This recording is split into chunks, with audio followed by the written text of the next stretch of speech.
Heidi.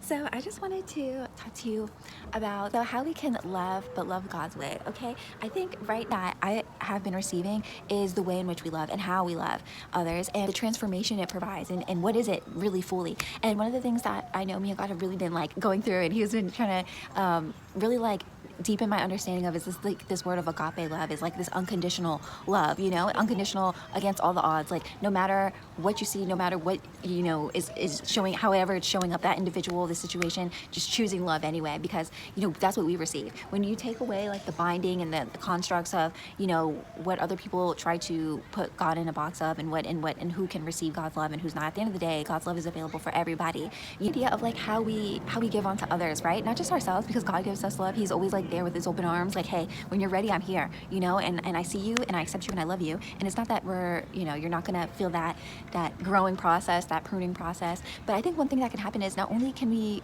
potentially be harsh judges of ourselves, we can also be harsh judges of other people too. And we can get caught up in like, oh, well, they're not doing this, or my expectations are this, or I see this kind of spirit on them, and blah, blah, blah. And how we can then be kind of very harsh or want to put them in a box. And this actually goes against the teachings that God is constantly giving to us. Although he is always like pushing like your relationship with me is so important. However, the second most important thing is our relationship with other people. And I think it's so quick, especially in this day and age, especially among believers, it's like, oh, to do this us versus them narrative, or we're over here and you're over there. And that really goes against the principles of God, because God has this all-encompassing love of like, I love you and I accept you and I want you here with me, and we'll work out the kinks together, you know. And okay, sorry, we had to do like a quick change of scenery, because honestly, why the hell not? I just felt like we should.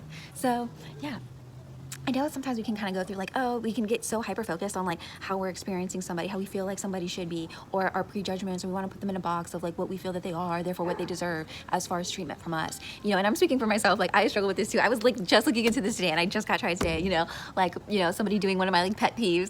I'll just like quickly tell you about it. Like me, when I'm cooking, like I don't like anybody in the kitchen with me, okay? Like cooking is like, okay, it's like very mathematical. It's not mathematical, but it's like, it's a flow, okay? Don't mess up my flow space, okay? And I'm very particular, and I don't want people like breathing or talking over my food and like, you know, whatever. So of course, like nobody was in the kitchen, but as I start to cook, all these people just start showing up in the kitchen and are like in the space that I need to cook. So, you know, I can just feel my anger rising. I can feel like my impatience rising, and I'm just like, oh my gosh, like, you know. And then it's like, I remember how we're supposed to operate as believers, and like God showed me this. Okay, hold on. I know that this like verse always gets used in like weddings and like for romantic love, but it's not meant for that well, I'm not saying it's not that, but it's not specifically aimed at that. It's actually how we're supposed to treat everyone. And it's that Corinthians verse that we all hear about, right? Let me just read it to you. Love is patient, love is kind. Okay, hold on. Patient, okay, I'm still working on that, okay? But like, that's what it is. Love is patient. Love is kind. It does not envy. It does not boast. It is not proud. It does not dishonor others. It is not self-seeking. It is not easily angered. Okay, he got me with that one. Okay, so it keeps no record of wrongs. Ooh, got me again. Okay. Love does not delight in evil, but rejoices with the truth. It always protects. It always trusts. It always hopes. And it always, what does it say? Preserves. So I was like, oh my gosh, Lord help me, because, and then God is again always stressing like it's very important for us to love one another. It's not about just loving God. And I think so many of my fellow believers, my fellow sisters in Christ, we get so caught up in like, well, oh, I love God, but you know, people, you know, I roll, or you know, even in those little moments, most of the time we could have so much love and compassion for others, except when we're tried, right? Or except when they're, you know, tap dancing on our nerves or whatever. And then like, where does the love go, right? Is it easily angered, or are we able to actually show some like self-constraint and actually expand on that love and that patience that God is literally calling us to have? And this isn't just like a one-off little thing. It's not like, okay, occasionally when you feel like it, maybe remember thinking about love. I'm not saying any of us are perfect or that any of us are going to get it down. Again, I literally told you I was just struggling with this today, but I think it is such a good like goalpost. It's such a good what's the word I'm thinking of? It's like such a good thing to remember and to keep us in check when we kind of feel ourselves like diving into that. And when I was like really meditating on this, it's like not even just for the other people, it is for ourselves. Sorry, I just have my notes in front of me here, but it's not for ourselves. It literally liberates us when we act in this way, when we're able to hold that love for ourselves and others, not just God, but like, because again, what does he say? We are all made in his image, not just me, not just you, like all of us are made in his image. So therefore, if we are showing a lack of love to anybody, we're literally disrespecting God, because like they're made in his image too, regardless of if they're believers or not, regardless of, you know, if they're sinning, not sinning, if they're pissing you off, if they're making you happy. Either way, either day, they're still his children. So when we disrespect them, when we show a lack of love towards them, we're actually giving that same energy to our creator.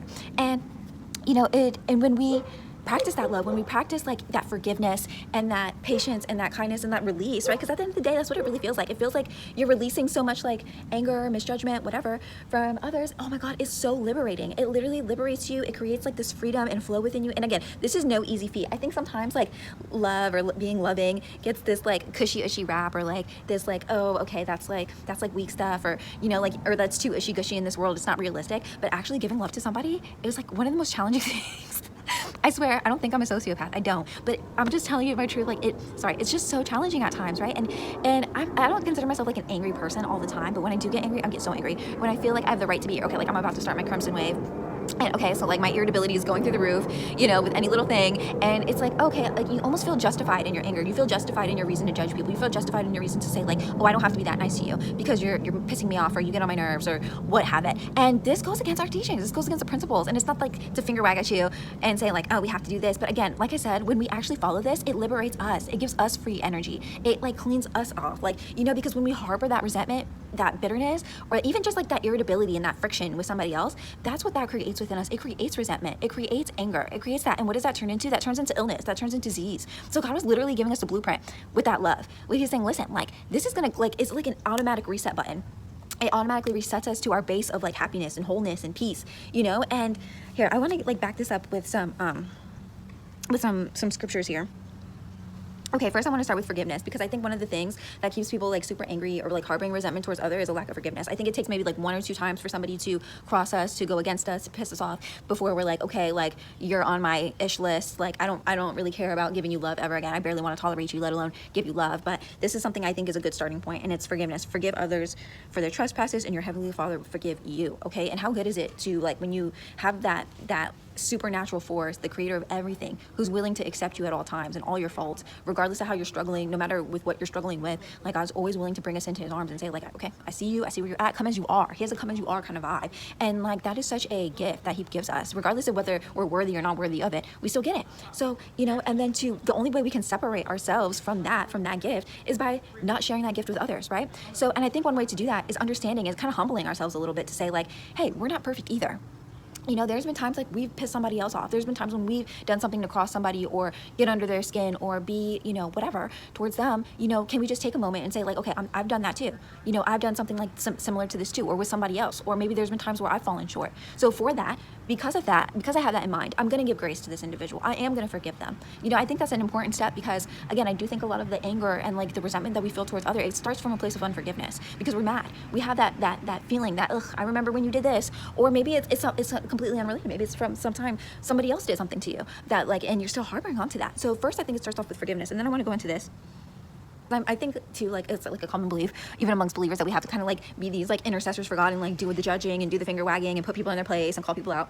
And I understand the sentiment, because we do live in a very wicked world and there's like so much going on, and we're like, okay, well, we have to step up and do our part by maybe calling some of this stuff out. But I think even in the way in which we do certain things makes such a difference, like operating in a place of love versus even with correction, right? Operating from love versus operating from a place of hatred, resentment, carelessness, bitterness, it's going to give you completely different outcomes, completely different messages. So, and the other person feels that, because we're also energetic spiritual beings before we're physical ones, right? So we can feel the energy someone's stepping to us with before they even say anything. And this is even proven in science. I think 70% of communication is nonverbal. What does that tell us? That we're reading each other before we ever even say anything to each other. So if you're already coming with this energy of like, yeah, I don't really like you, or yeah, you know, I have these kind of feelings towards you. And again, I'm speaking to myself here, okay? Because like right now, like I living with others, and as a very independent little lady, having to live with other people, I'm constantly being tried on this all the time, right? Because I'm very particular. I like things done a certain way, and things to be a certain way, and when they're not, I feel that energy rising up in me, and you know, so I have to check myself on this all the time too. But it's like we have to be conscious, especially us as believers, we have to be conscious of the energy we're stepping to other people with, or we're showing up with other people in,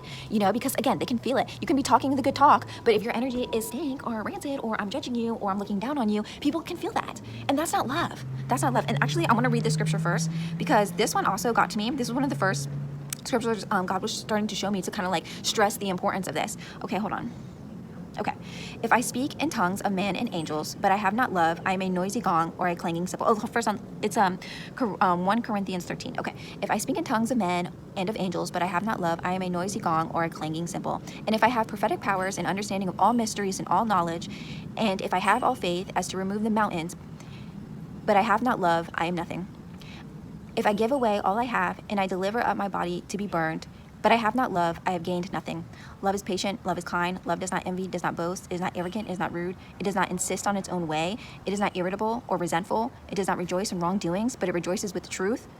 Love bears all things, it believes all things, hopes all things, endures all things. Love never ends. As for prophecies, they will pass. As for tongues, they will cease. As for knowledge, it will pass away. For we know in part, and we prophesy in part, but when the perfect comes and the partial pass away, when I was a child, I spoke like a child. I thought like a child. I reasoned like a child. When I became a man, I gave up childish ways. For now we see in the mirror daily. But then the face to face, now I know in part. I shall know fully as I have been fully known.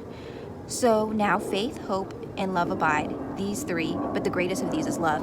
And that spoke to me because so many people, I think, within our communities, want to show off the powers of prophecy, want to show off the power of the tongues, want to show off this and that. Not show off, but they want to, display that to other people. But what about displaying that most key thing, which is love, and how love is in action? It shows up in action. It's not just something we talk about. It's something that shows forth in these very specific ways, and it's not an easy task, okay? Romans 12, 9 through 10. Okay, love must be sincere.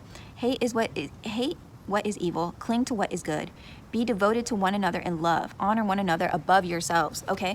And oh my gosh, especially in this day and age, again, myself included, I think we can get caught up in the, the rat race, the goals, the dreams, the desires, where you kind of want to put yourself first. You feel like I have to preserve myself first, so I come first. And this is where the shift comes in, the profoundness of being a believer, the profoundness that Jesus, God, the Holy Spirit offers to say, I know that's the way of the world, and it says put you first, but actually put the other person before you.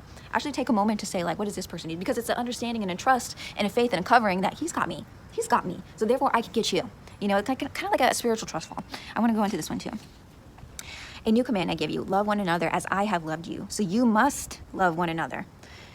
By this, everyone will know that you are my disciple if you love one another. Okay, and I think, oh my God, I think this is like one of the biggest corruptions right now within our faith is this lack of love, because people can't even discern true believers because everyone's walking in such a lack of love. They want to promote this and promote that, but where is the love? And I think so many people want to discard love and say, oh, but what's love got to do with it? Or like, love in this day and age, are you insane? Giving love to a stranger, giving love to somebody before yourself, are you crazy? You want to get killed out here? They want to, there's so much, I think, or like, oh, that's weak, or that's gonna, that's for the babes, and it's like, no, that's literally what we're called to do. We must do it.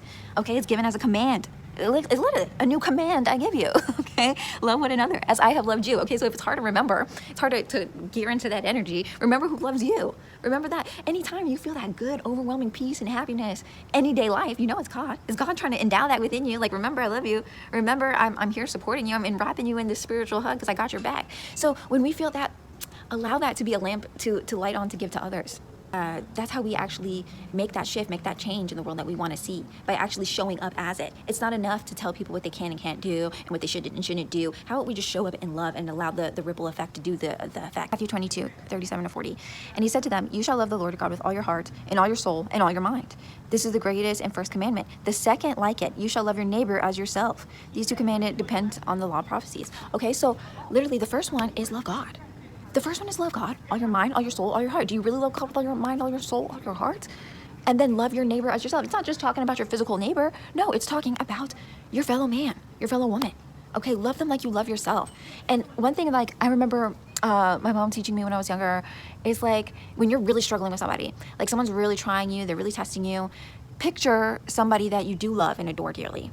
And ask yourself, okay, if this person was being offensive or doing something, how would I want them to be treated? Whether it's like your baby cousin or your baby something, baby sister, baby brother, your auntie, your uncle, whoever you have that like deep, profound care and love for, that agape love, that you love them unconditionally no matter what they do. Think of a child, they could drop something very important to you and break in a billion smithereens and you're like, okay, it's fine because I love you and it's okay because you're so much more important to me than like all this other stuff. That kind of love. You imagine that person and you say, okay, if they were offending somebody, how would I want somebody to treat them? And that's how you treat that person. You know what I'm getting a revelation of? I think sometimes it's hard for us to give that love to other people because so many people are lacking self-love. So many people are lacking self-worth. They are struggling and still battling all the nonsense and yuckiness that the world has put on them. All that, and again, we talked about earlier, all that resentment and bitterness and that hurt that creates from within. So that's the space most people are operating out of. So the idea of loving somebody else is like, how can I love you if I don't even love me? And then I would say, lean on the Lord. Lean on the Lord and God to fill you with that love. And say, God, show me how you see me. Show me how what you created me to be. I know what the world is saying I need to be. I know what the world is telling me they want me to become and who I should be and what would make me lovable. But what did you see in me to put me here on earth that you love already as I am? You know, because there's also the healing trap, right? We're always healing. We're always trying to be our better. We're always trying to self-improve. But at the end of the day, you're already made perfectly in his image. Okay? So you're already great. You know, you already have so many gifts and things about you that are wonderful. So tapping into that, God, show me that. Reveal that to me. Look in the mirror so you can see it yourself. Because once you feel that within yourself, it's easier. I'm not saying it's like I said, you know, you're always, with mindfulness, with consciousness, with that, allowing that conviction to speak to you, even if you step away out of that love, you mistreat somebody or you start moving with impatience or lack of kindness, a lack of love, you can tap back into that and say, okay, well, I'm moving out of my God alignment. Let me get back in here because I can feel that. And you can feel it when you operate out of love majority of the day. And someone, what do we say? They get me out of character. They got me out of character. Because we know that deep down that's not the character we want to operate out of. We can feel when we're moving out of that. So then you just pull yourself back in. Okay? And you say, well, wait a minute. This is not the space we need to be operating out of. Okay, so I think that's all. Oh, I want to read this one to you. Okay, this is 1 John 3:14. Okay, we know that we have passed from death to life because we love each other. Anyone who does not love remains in death. And what they're talking about is spiritual death. Okay, so when we harbor this hatred, because what's the opposite of love? Hate, right? And sometimes we think we're indifferent, but you know, when we're indifferent, that leaves too much room for all kinds of stuff. And also, I want to make a justification, like what's the word I'm thinking for? Like a sidebar here. You know, I'm not saying that you should surround yourself or stay in situations that are harmful or hurtful to you, right? That's why we talked on that forgiveness earlier. You know, or if God's saying like move away from this person or take some time apart from this person or cut this person out. They're not good for you. But it's the heart space, the energy that we deal with the person for the time being or in that process. That's you can leave someone's life with love or you can leave someone's life with a bunch of hatred. And it's going to result in completely two different pathways, right? Two different outcomes on how you're acting. So I think that's important to mention too. But so harboring that hate, harboring that any kind of negativity towards somebody else, it literally results in spiritual death. Where we are spiritually dead, what happens? Anything that's in the spiritual will then go on to the physical. Like I said, what happens? All these people have so many illness and so many diseases because they're harboring emotions that are not being dealt with. And I'm going to go into my next video because all negative emotions aren't bad. It's about what we do with those emotions that is the important thing. Okay, so we're going to drop it there for now. Okay, and I want you to check out that next video. Okay, so thank you so much. I'll see you next time. I love you and God loves you. Goodbye.